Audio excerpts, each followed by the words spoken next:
Welcome back. It is Monday, and you know what that means. Monday motivation. Today we are changing the narrative, right? In my last episode, I mentioned that there's a lot of things that our Black and brown folks do that maybe people say that is not obtainable or we don't normally do. But we're here today to change that narrative. And what we want to do is, what I want to do is bring people, real people, to the space who do things that maybe normally people say we don't do. I mentioned in one of my videos that I love river rafting, right? That's just my jam. It's one of the things that brings me peace. I love being in the water, but I also love the adrenaline of going up and down the waves and things like that. It's something that brings peace to me. But as I've done it over maybe a few times, every time I've done it, and I've done the river rafting, the counterparts were always folks who didn't look like me. Right. And when I spoke to them, they were like, yeah, I do this every year since I was 5. It's one of those things where, coming from the city of Chicago, the resources in the city I think, are more faced towards the city.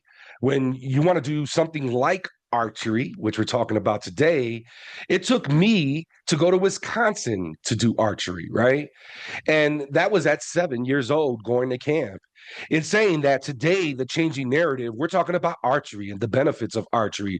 But more importantly, I have an amazing guest today, a dear friend, also a colleague at one point, amazing mother, grandmother, spirit, but more importantly, someone who absolutely loves archery. And what's special about this person is her name is Miss Lena, at Lena Beard from Beard Admin Services.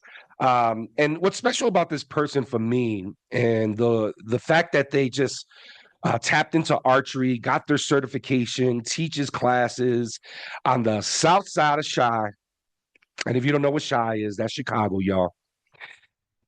That right there is just so special to me because when I first met Miss Lena as a parent who registered her child for camp, she wasn't doing archery. And I think the influence of outdoors, influence of camp, and many other things that Miss Lena will talk to us about really put that in the forefront for her.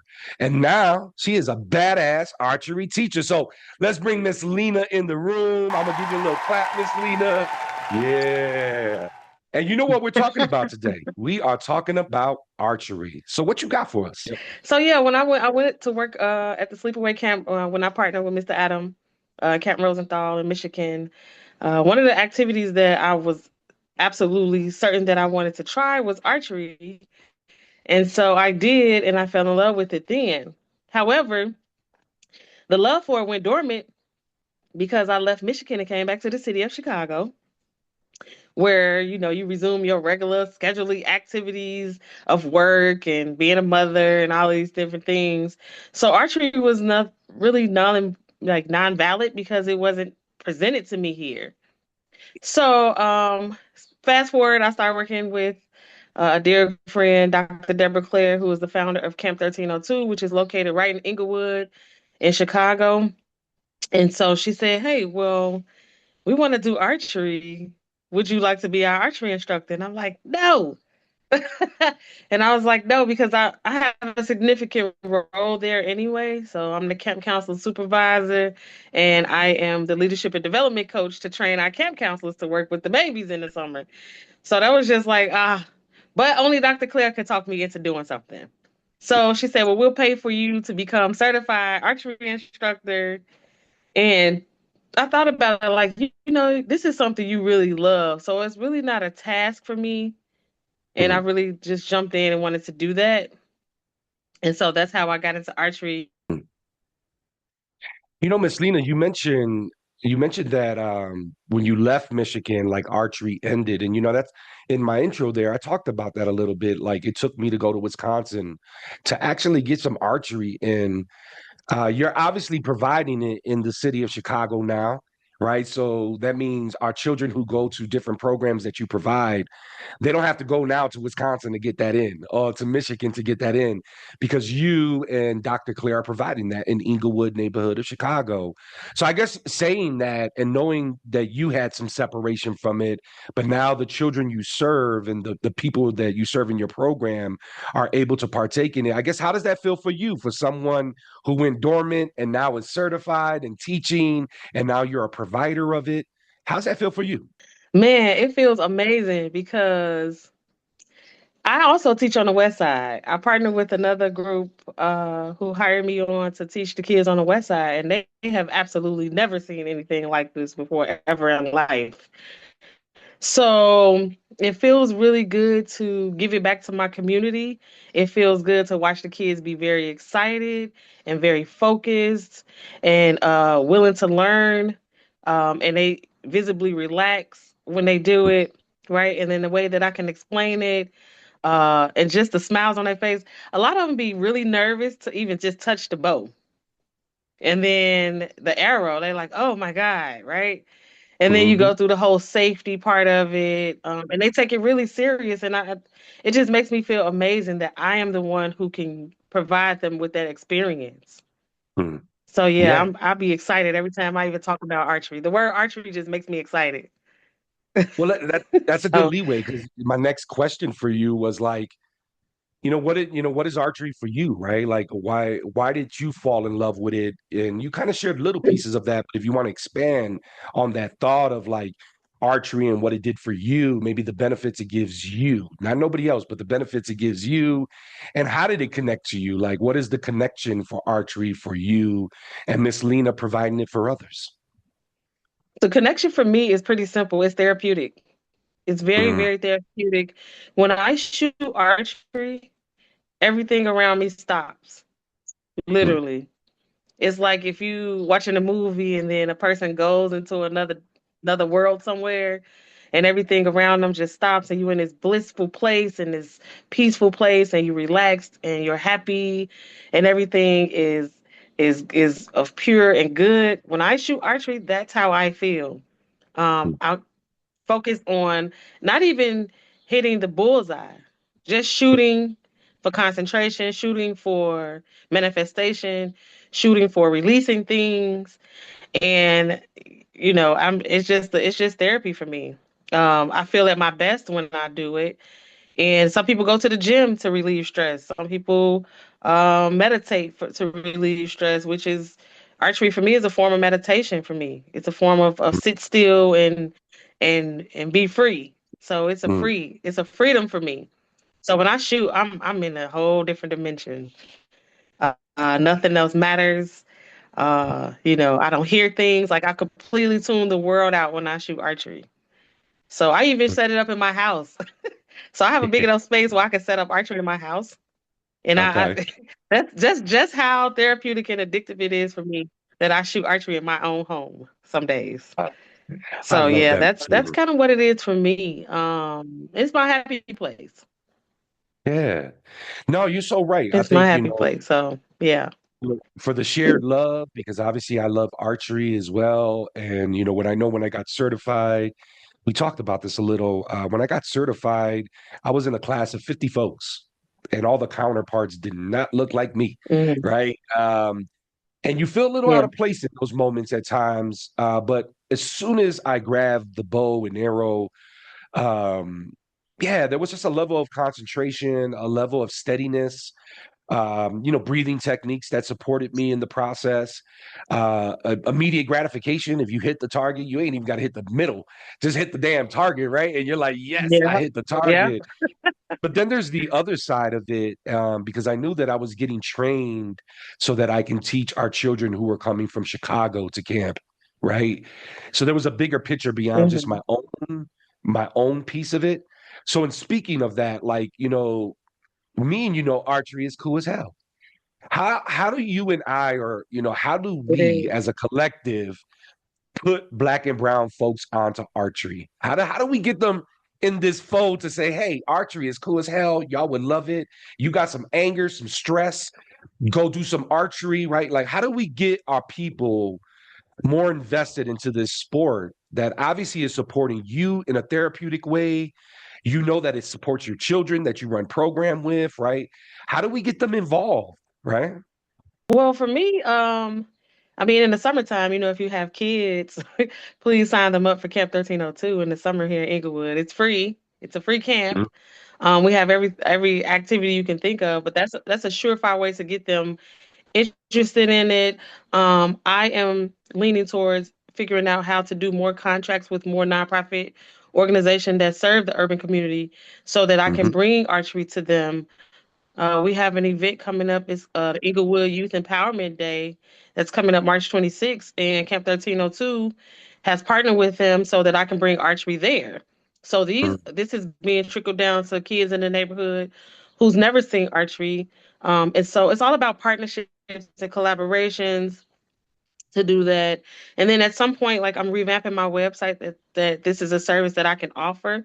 And I'm also Mm-hmm. offering it to different teams and corporations as well, leaning towards not only Black people, but just a diversity of groups that can learn how Mm-hmm. to work together, doing archery.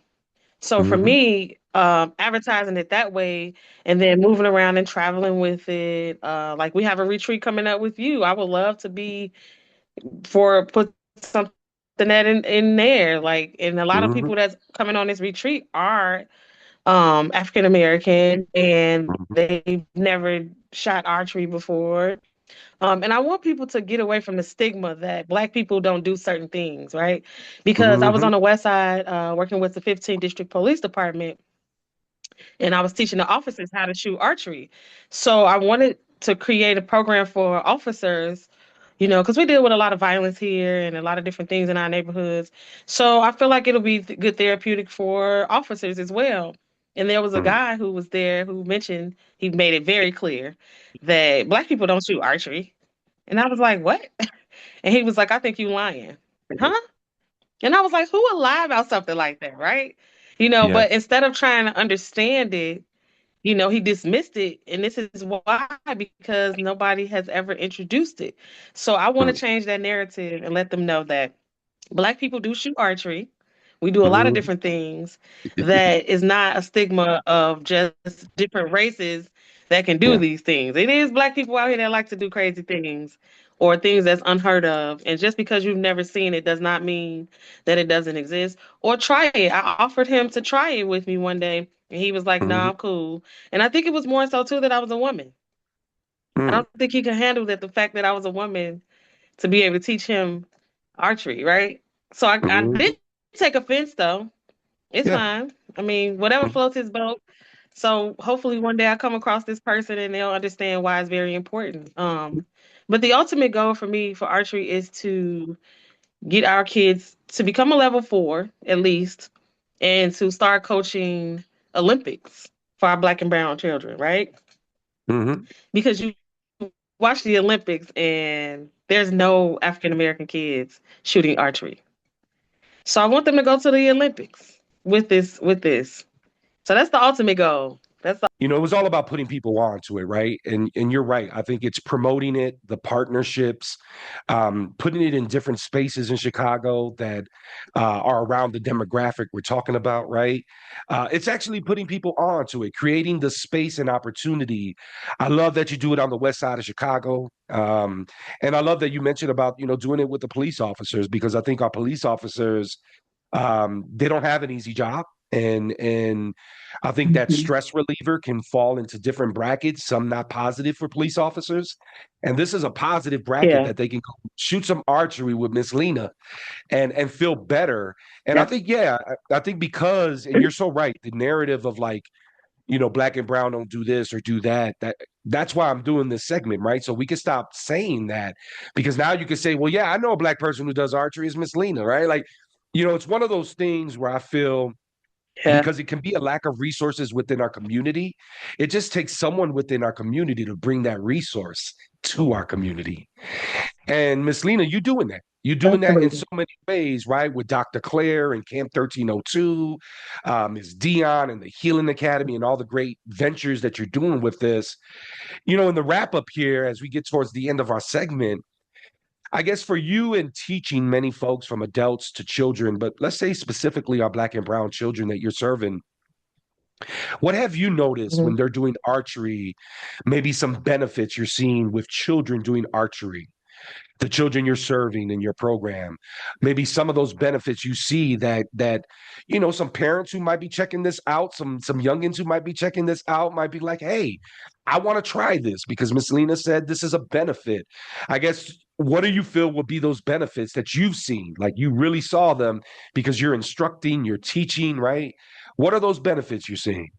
Well, um, I created a program called TheraArch. It's called TheraArch, and this is my program. So what I see is I created this where we do meditation, we do stretching, and we do journaling before we even shoot. What I do is allow them to figure out if they want to shoot to release or to manifest some things. I don't want it always to be shooting to be negative, shooting to get rid of negativity. You want to shoot to do some manifestation. What do you want to see in your life? Shoot it out. Focus on a target, and put it in the universe, and it's gonna come, right? But I also want it to be therapeutic for them to be able to shoot it out where instead of lashing out or being angry or not being able to control your emotions, I want archery to be for that. And this is what I see from all the Black and brown youth that I teach. They are visibly relaxed. They are less angry. They are smiling and having fun.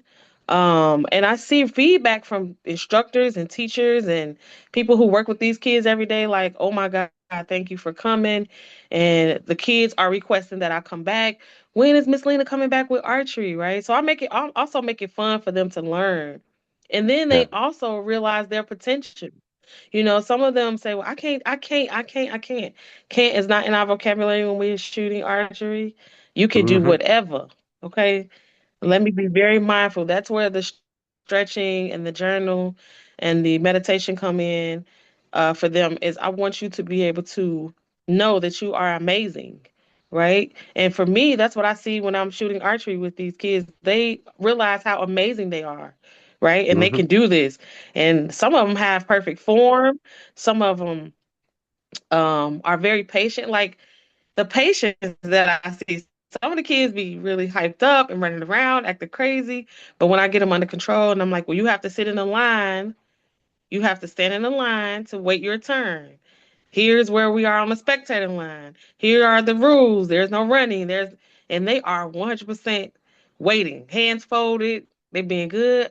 You know what I'm saying? No Yeah. talking. So it kind of gives them a sense of relaxation and calm.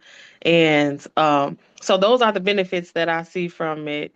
And then they, like I said, they tap into their potential and they really feel empowered when they leave with me, and very happy. And then at the end, I also get them a little small trophy just to, commemorate it. So later on in life, if they never see me again, they can be like, oh, I shot archery before. This trophy reminds me of a beautiful accomplishment that I did.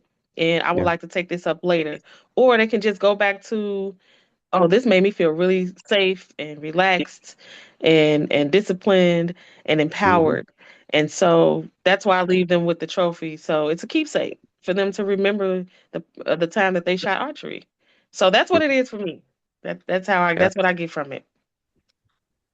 A person who loves archery like me and implementing it in different camp programs and seeing the benefits, and you mentioned so many, the patience, and that's one thing. A lot of our children at camp, when they went to camp, one of the things we worked on a lot with them was patience and just being patient with the process Yeah. of camp, right? Living away from their parents, being able to manage social skills. There was a lot of patient teaching in that space.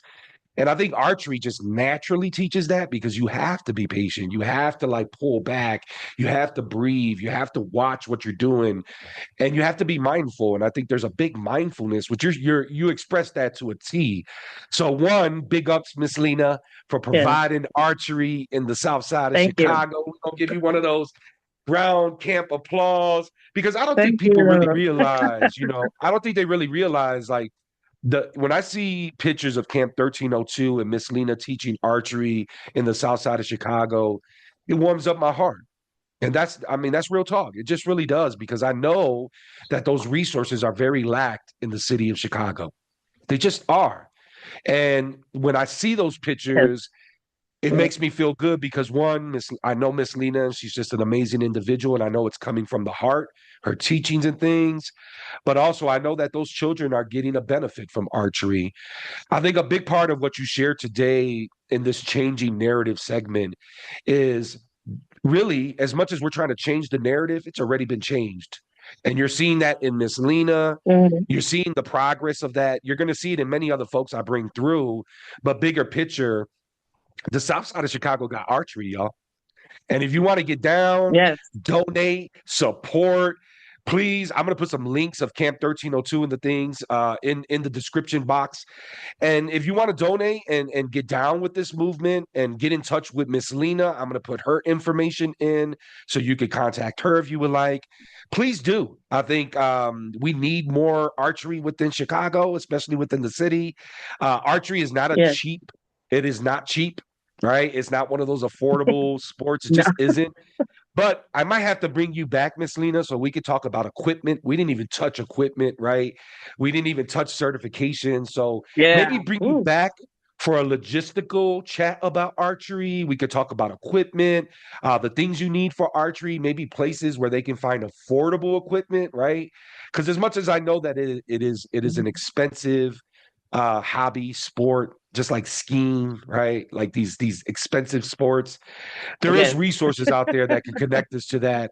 And also, I'd love to just talk about your certification process, what you went through with that process. So we're gonna do a part 2 of archery with Miss Lena. Okay. So we can talk about equipment, we could talk about the certification, and also maybe dive in a little bit about the Olympics, because you're so right. When I look at the Olympics, one of the parts of the Olympics of archery I just absolutely love, but where's the representation? Right? Like we need more Yes. representation. So, on this Monday motivation and changing the narrative, I'm going to give you the last words, Miss Lena, here. Whatever you want to share, your final thoughts. So, give us your final thoughts. My final thoughts is if you are going to do it, own it. If you are not going to own it, do not do it. Those are my words of encouragement today on this beautiful Monday here in Chicago at 60 degrees, which is very rare in this time of year. So happy spring, y'all. Hey, well, you heard And it then I from look Miss forward to Lena. everybody coming to shoot archery with me. I'm ready. That's right. I'm ready to teach That's it. right. Yes. Well, you heard it from Miss Lena, y'all, the archery instructor. Thank y'all for being here today. Please take your time this week. Make sure you know we're back here on Wednesday with Mental Health Minute. And then, of course, on Friday for our Friday transformation. But you know what my last words are here? Who's helping you heal, y'all? Peace.